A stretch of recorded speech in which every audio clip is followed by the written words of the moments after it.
Pertama para kiai, para ajengan, wabil khusus Ketua MUI Desa Karangsari, Kali Rois Syuriah, Ranting NU Karangsari, mudah-mudahan Allah dimuliakan. Aparatur pemerintahan di atasan dugi ke bawahan anu rawuh hadir, wabil khusus Bapak Kepala Desa Kali Rengrengan, mudah-mudahan Allah dimuliakan. Tokoh masyarakat, para tamu undangan, hadirin wal hadirat rahimakumullah, ibu-ibu araya, mudah-mudahan kempelan urang ieu singka lebet karena sabda Rasulullah sallallahu alaihi wasallam dalam hadis riwayat Imam Muslim. Kata Nabi, Bapak, Ibu, inna lillahi keheula wa inna ilaihi rajiun. Itu udah biasa atas innalillahi wa inna ilaihi. Itu seperti di kampung saya Pak Kades, ada yang wafat, DKM yang biasa mengumumkan itu ada halangan. Akhirnya ada jamaah yang inisiatif mengumumkan. Maklum tak biasa Pak Kades, grogi. Pas mengumumkan di pengeras suara tuh begini, Assalamualaikum warahmatullahi wabarakatuh. Inna lillahi wa inna ilaihi rajiun. Telah berpulang ke rahmatullahi wabarakatuh. Karena biasanya setelah warahmatullahi itu wabarakatuh, miriplah dengan orang Karangsari. Setelah innalillahi itu wa inna ilaihi, kata Nabi, inna lillahi tabaraka wa ta'ala malaikatan sayyarah. Sesungguhnya Allah itu mempunyai MUI, malaikat tukang ungkag ingkig, yang tugasnya mencari majlis zikir, mencari majlis ilmu. Di mana ada majlis zikir, ada majlis ilmu, malaikat sayyaroh itu hinggap di tengah-tengah mereka, kata Nabi, sambil memohon kepada Allah agar dosa orang yang berada di tempat itu Allah ampuni sebelum bubar. Jadi malam ini ibu bapak, malaikat sayyaroh sedang mendoakan kita semua agar dosa-dosa kita diampuni oleh Allah Subhanahu wa ta'ala. Ada sahabat yang bertanya, Pak Kades, ya Rasul, mohon maaf, ada kasus apa Mang? Ada orang hadir di pengajian, terus tapi sanes ngaos ya Rasul, naon atuh eta ngadon kulem. Ari nu kitu didoakeun ku malaikat. Kata Nabi, yang tidur di pengajian pun tetap didoakan oleh malaikat. Ini kabar gembira sebenarnya bagi Anda yang suka tidur ketika pengajian, jadi masih tetap didoakan oleh malaikat. Janten sarang abdi mah santai we lah ibu bapak, bade ngupingkeun hatur nuhun, bade kulem mangga, bade dugi kaberes hatur nuhun, bade mulih ti payun mangga. Saya itu bukan tipikal orang yang takut ditinggalkan jamaah Pak Kades, karena di Tasik itu ada mubalik yang takut ditinggalkan jamaah, akhirnya neror jamaah. Dosa anu pangawasan mah dihapunten sadayana ku Allah. Kamanakeun dosana dibikeun kanu balik ti heula. Eta mah mau balik nu sieun ditinggalkeun jamaah. Ibu bapak hadirin sekalian, tentang sejarah hari santri ini saya makmum sama Syekhuna Kyai Rohim telah disampaikan kepada kita. Saya hanya ingin memberi jawaban atas sebuah pertanyaan. Dulu pertanyaan ini disampaikan oleh dosen saya Pak di Utrecht University di Belanda. Namanya Profesor Martin van Brunsen. Beliau menyampaikan begini, saya kadang tidak habis pikir kenapa kalangan pesantren yang sering disebut kaum sarungan, kaum tradisionalis, bahkan tak jarang mereka direndahkan dengan kaum yang tertinggal di pedesaan, tapi mampu menggerakkan, mampu mengeluarkan sebuah fatwa yang tidak dikeluarkan oleh orang-orang modernis pada zamannya. Salah satunya adalah fatwa tentang resolusi jihad, yang diantara poinnya adalah mencintai tanah air, membela tanah air, fardu ain hukumnya. Bahkan di dalam poin resolusi jihad disampaikan, orang yang mati dalam membela tanah airnya dihukumi mati syahid. Ini disampaikan oleh kalangan kiai-kiai pesantren yang tergabung dalam organisasi Nahdlatul Ulama yang sering disebut kaum tradisionalis, Pak, oleh kalangan modern ini. Ini menjadi kajian serius dulu, kenapa kiai-kiai kita, guru-guru kita mendoktrin kita, mengajari kita sejak kecil hubbul waton minal iman, cinta tanah air bagian daripada iman. Awas Pak Kades, pakai tok hubbul waton, jangan pakai dot. Kalau pakai dot jadi hubbul wadon, Pak. Itu beda artinya Pak Kades. Hubbul waton minal iman, cinta tanah air bagian daripada iman. Ibu bapak hadirin sekalian, Imam Bukhari meriwayatkan dalam sahihnya, suatu hari ketika Sayyiduna Muhammad hijrah dari Mekah kemana Bu? Kalipucang. Kemana? Ke Madinah. Nabi istirahat sejenak di Zuhfah, satu perkampungan kecil di selatan kota Mekah. Beliau naik ke atas satu batu besar untuk memperhatikan keamanan sekitar, cocok atau tidak melanjutkan perjalanan karena sedang dikejar-kejar oleh musyrikin Quraisy. Tak sengaja Bu, Sayyiduna Muhammad melihat pertigaan menuju Makkah. Beliau cukup lama berdiri menatap terakhir kali kemana jalan itu berhenti, ke Mekah, tempat di mana beliau lahir, tumbuh, berkembang dan dewasa, berkeluarga di Mekah. Hari itu harus beliau tinggalkan tanpa tahu kapan akan kembali. Sayyiduna Muhammad itu manusia, Pak, punya hati, punya rasa. Beliau berat untuk meninggalkan Makkah sebagai kampung halamannya.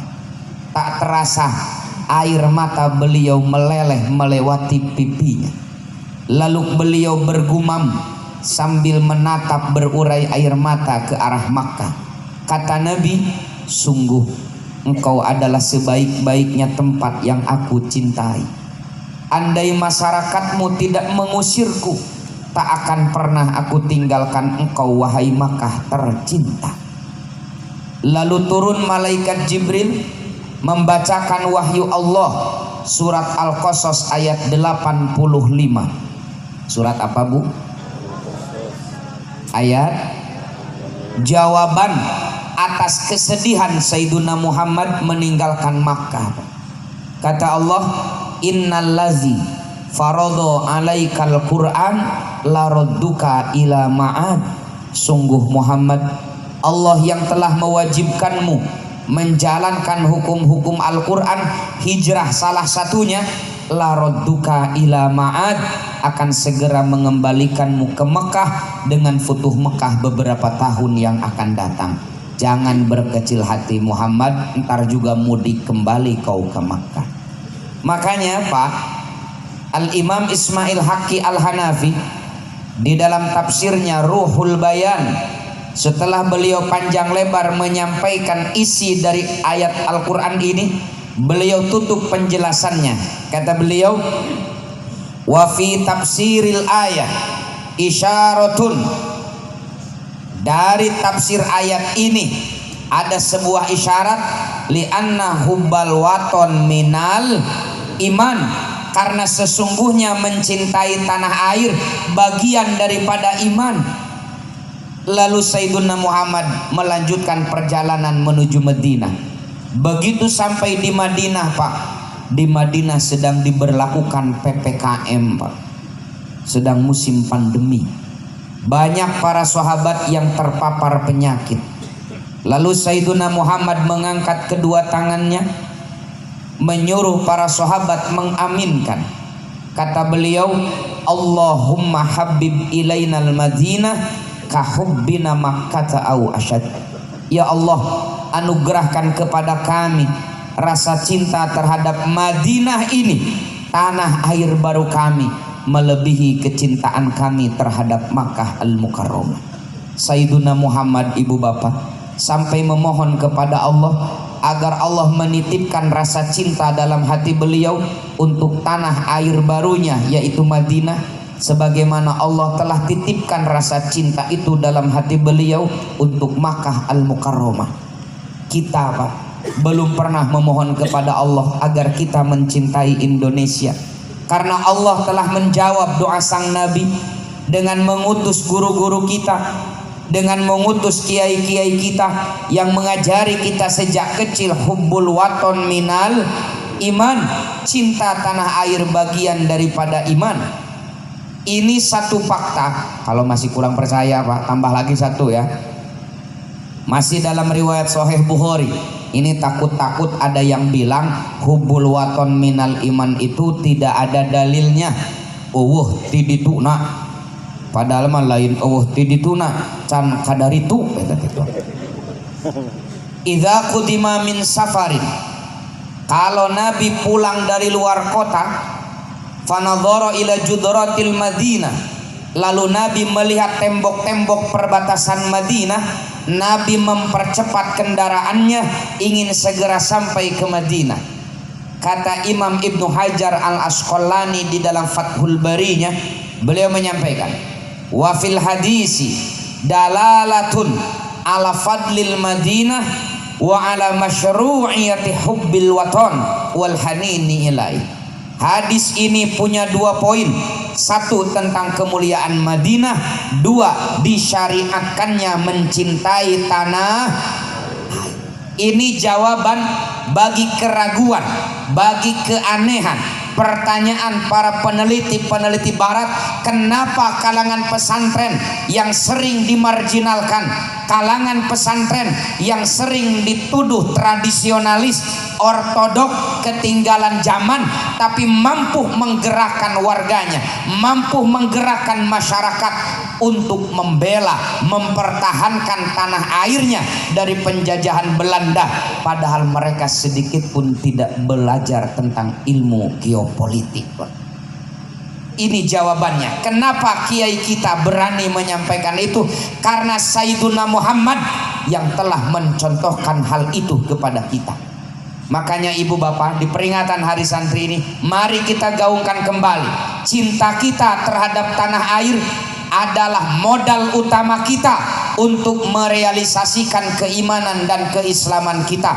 Mustahil kita bisa beriman, tak mungkin kita bisa mengamalkan keislaman kita tanpa punya tanah dan air, Pak. Saya ingin tanya sama ibu bapak, bisa hidup tanpa tanah dan air? Calanga apa di awang-awang jika tongeret, Pak? Bisa nggak, Bu? Nggak.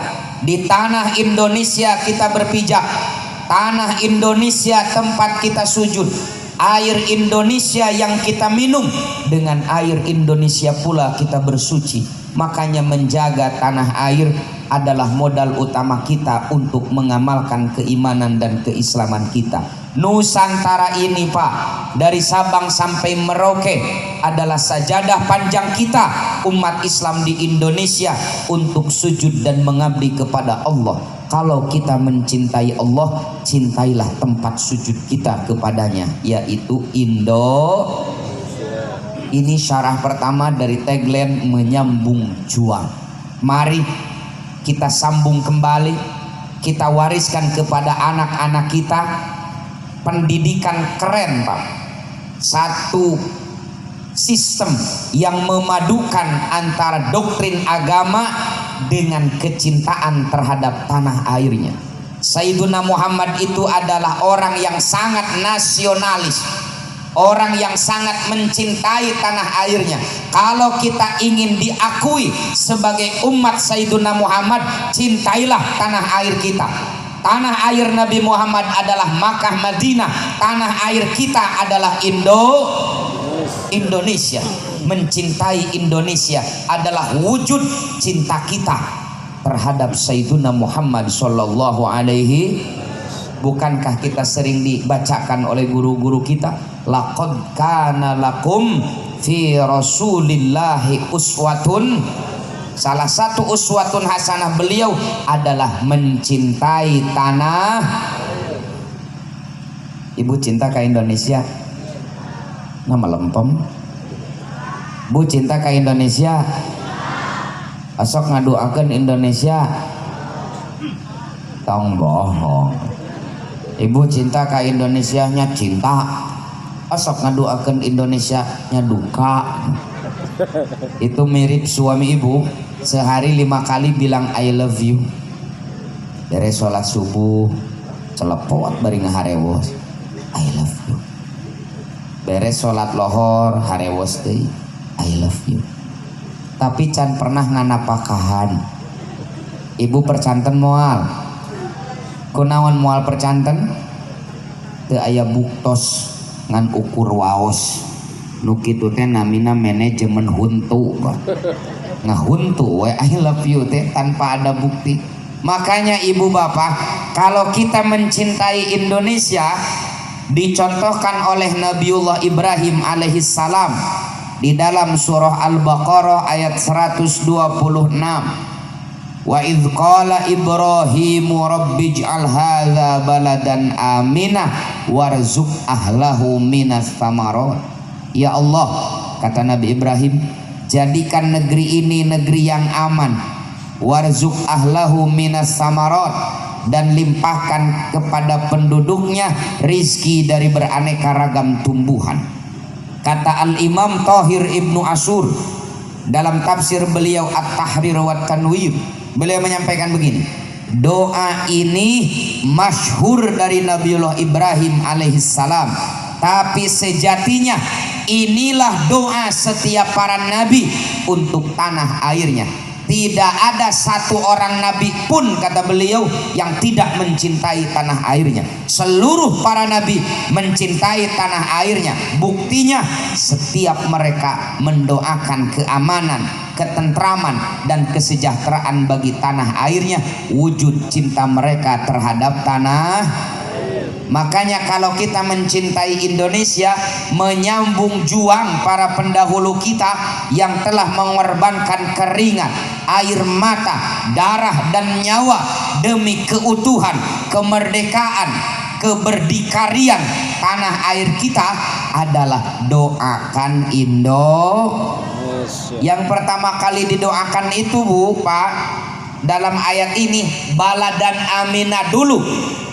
Mintakan kepada Allah agar negara kita tercinta tetap aman, baru kita mohon rizki yang berlimpah. Warzuq ahlahu minas samarat.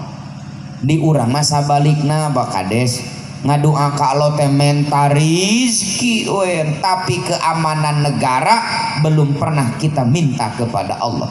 Padahal secara logika, bagaimana kita bisa memperoleh rizki yang berlimpah, rizki yang barokah kalau negaranya tidak aman? Betul gak Bu? Keamanan negara adalah modal utama untuk meraih semua cita-cita. Dengan negara aman, ibadah nyaman, Pak. Betul gak Pak? Betul. Dengan negara aman, ibadah nyaman. Saya pernah mengikuti seminar internasional di Singapura, Pak, tahun 2019 awal.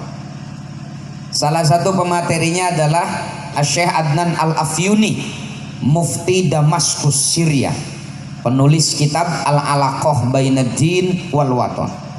Setelah selesai ceramah, saya sowan sama beliau, ngobrol lah. Mencek bahasa orang teh maki. Dari mana? Saya dari Indonesia, Syekh. Kata beliau, bersyukurlah kalian menjadi bangsa Indonesia, karena kalian hidup di negara yang aman, sehingga kalian bebas mengamalkan ajaran agama tanpa was-was. Kami ini di Suriah, kata beliau, yang sudah 8 tahun perang saudara, keamanan entah harus di mana kami temukan. Jangankan untuk pengajian sampai larut malam begini Pak, kata beliau, hanya untuk Jumatan saja kami ini was-was, karena banyak kasus ketika kami khidmat ibadah Jumat, tiba-tiba bom bunuh diri meledak di tengah masjid. Saudara-saudara kita kemarin di Palestina Pak, ketika Jumat kemarin itu, jangankan untuk bisa memperingati hari santri,